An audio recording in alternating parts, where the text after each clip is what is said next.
Have you ever wondered about the current immigration processing times and how they are calculated? Welcome to our latest discussion, where we're focusing on the exciting world of immigration processing times. The Immigration, Refugees and Citizenship Canada, or the IRCC, recently introduced a new method for calculating these times, promising a more forward-looking approach. This means they'll now be publishing anticipated processing times online using predictions rather than past data. This significant change aims to help applicants better foresee the duration their applications will take to process. This new method will be applicable to several high-volume immigration programs, from the Canadian Experience Class to spouse or common law partner applications. But what does this mean in practical terms, and how does it affect you, the applicant? Stay tuned as we delve into this topic in more depth. We're about to unravel the intricacies of these changes and what they could mean for future applications. Immigration, Refugees and Citizenship Canada, or IRCC, has recently announced a new method for calculating processing times for several high-volume immigration programs. This new approach is forward-looking, predicting the processing times based on the total number of applications in the queue and the number of applications the department expects to process.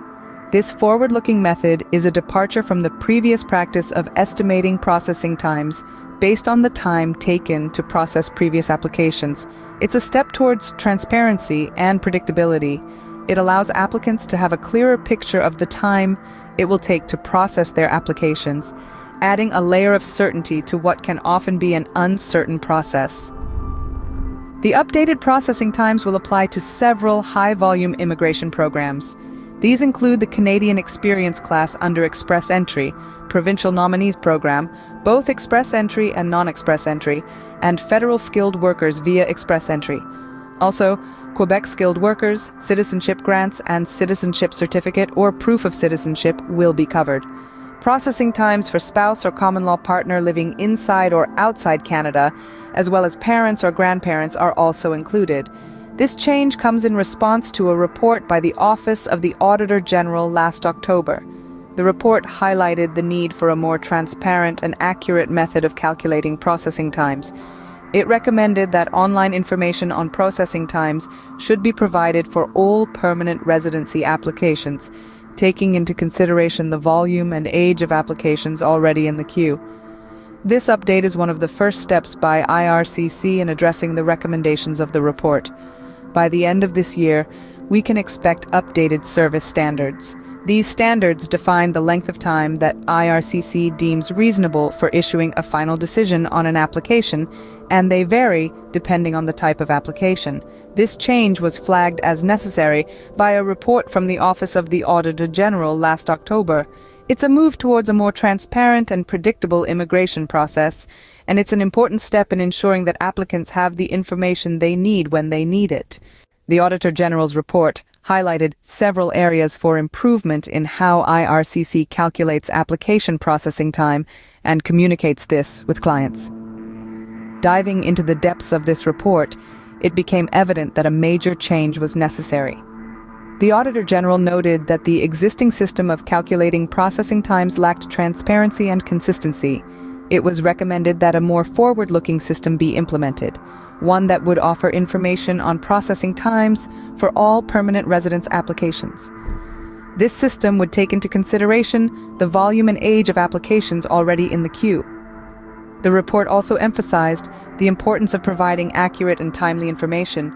It pointed out that the existing methods of communication left many applicants in the dark about the status of their applications. This, the report suggested, could lead to unnecessary stress and uncertainty. The introduction of the new method for calculating processing times is a direct response to these recommendations. The IRCC has taken on board the need for transparency and consistency. By using forward-looking processing times, they now provide applicants with a more accurate prediction of how long it will take to process their applications. This new approach is not just about improving the numbers, it's about enhancing the overall experience for applicants. It's about providing a service that is clear, reliable, and respectful of the applicant's time and effort. This change is just the beginning. The report has set the wheels in motion for other improvements as well. The IRCC is actively working on addressing other points raised in the report. For instance, the IRCC is working towards improving its communication with applicants. They are making efforts to ensure that applicants are kept informed about the status of their applications and any changes that may affect them. This is a significant step towards making the immigration process more user-friendly and transparent.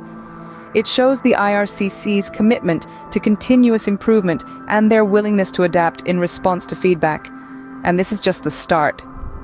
As the IRCC continues to implement the recommendations from the Auditor General's report, we can expect to see more changes and improvements in the future. Updated service standards can be expected by the end of this year. The IRCC is on a journey towards improvement, and it's a journey that promises to make the immigration process smoother and more predictable for all applicants. Service standards are the length of time that IRCC deems reasonable for issuing a final decision on an application. These standards are not a one-size-fits-all, but rather, they vary depending on the type of application. For instance, if you're applying for spousal sponsorship, the service standard is 12 months. But if you're applying for permanent residency through an express entry program, the service standard shortens to 6 months. Now let's talk about forward-looking processing times. This is a new concept introduced by IRCC to estimate the time it will take to issue a final decision on an application. The forward-looking processing times are calculated based on two main factors: the total number of applications waiting in the queue and the number of applications the department is expected to process. There are several variables that can affect these times, including the number of admission spaces in the annual immigration levels plan, the processing capacity of the department, and even the seasonal changes in the types of applications received. In the past, IRCC used to estimate processing times based on how long it took to process previous applications. This method, known as backward processing times, was based on the time it took to process 80% of applications in the past 6 months for permanent residence programs and 8 or 16 weeks for temporary residence programs. However, with the introduction of forward-looking processing times, the IRCC is hoping to provide a more accurate and realistic timeline for applicants. It's a step towards addressing the recommendations made by the Auditor General's report and improving the overall application process. But what does this mean for temporary residence applications like study permits, work permits, and visitor visas? Well, they're not being left behind. The traditional method of estimating processing times will still be used for these applications. So, whether you're planning to study, work, or visit, you can still expect to receive a decision within the established service standards. This new method of estimating processing times will still be applicable for temporary residence applications such as study permits, work permits, and visitor visas. For those who have already applied to one of the programs using the new processing time method, IRCC advises not to reapply. This is a key piece of advice that should be taken to heart. It's understandable that with this change you might feel uncertain or even anxious. You might be wondering if you should reapply or if your current application is still valid. Rest assured, your application is not only valid, but it is also closer to the front of the queue. Here's how it works. Applications are still processed in the order they are received. This means if you have already submitted your application, you are already in line. Reapplying won't get you to the front of the queue faster. In fact, it may slow down the process for you and others as it would add an unnecessary application to the system. So what should you do? Simply put, wait. While waiting for an immigration application can be stressful, remember that every application is important to IRCC. They are committed to processing each one as quickly and efficiently as possible. What does this mean for your application processing time? Well, in most cases, you will not wait longer than the newly calculated forward-looking processing time. This is the estimated time it will take to issue a final decision on your application. It is calculated based on the total number of applications in the queue and the number of applications the department expects to process. Remember, this new calculation method is aimed to make the process more transparent and predictable. It allows you to have a better idea of when you can expect a decision on your application. Therefore, while it might be tempting to reapply or take other actions, the best course of action is to wait your turn in the queue. In conclusion, don't be discouraged by the change. Your application is in the system and will be processed in due course. In most cases, you will wait no more than the new forward-looking processing time for a final decision. So sit back, relax, and let the system do its work. Your future in Canada is well on its way.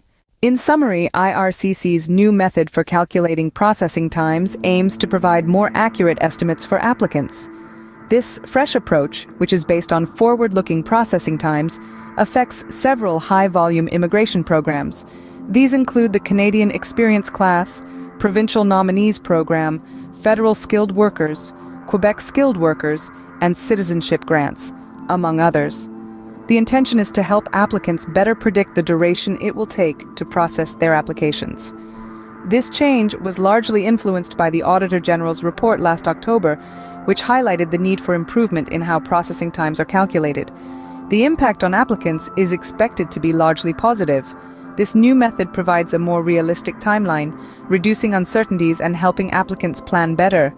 Additionally, those who have already applied need not reapply, as applications will still be processed in the order received. As we look forward to the updated service standards by the end of this year, it's clear that these changes aim to improve the immigration process for all involved.